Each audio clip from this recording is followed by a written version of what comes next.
expérience que j'ai vécue il y a 6 ans.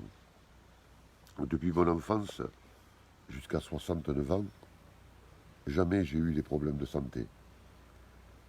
Et j'ai aussi eu de la réussite professionnelle. J'ai gagné de l'argent facilement. Tout allait bien pour moi et ma famille. Jusqu'au jour où on m'a décelé un cancer. Un cancer avancé du côlon, de la grosseur d'une grosse mandarine de 7 cm de diamètre, avec des ganglions. Je suis allé voir plusieurs professeurs à Paris, à Bordeaux. Et c'est à Bordeaux que je me suis fait soigner. Après plusieurs examens, le professeur Hullier m'a dit « Vous allez avoir de la chimio, de la radiothérapie, et que l'opération était très lourde, et qu'il fallait m'attendre au parcours d'un combattant. » Et alors je lui ai posé la question si j'allais m'en tirer.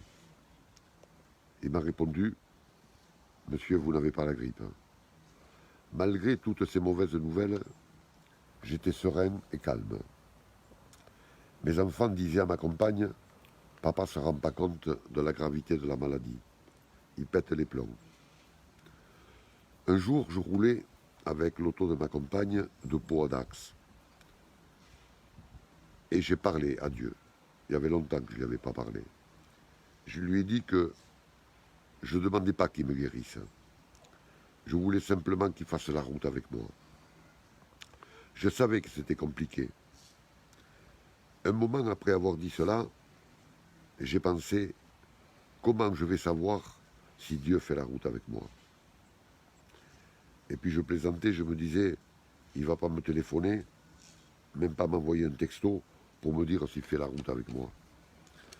Arrivé à Dax, j'avais pas les clés de l'appartement. J'ai demandé à mon fils Samuel de me les apporter.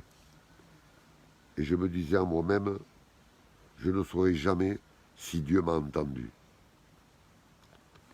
Or, il y avait un livre dans l'auto de ma compagne. Je l'ai pris. C'était pas un livre, c'était un calendrier biblique. Ce jour-là, on était le 1er janvier 2014. Il était 15 heures.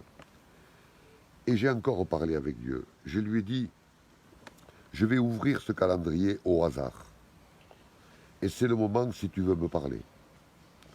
Je tombe sur la page qui disait « Jésus veut faire la route avec toi ».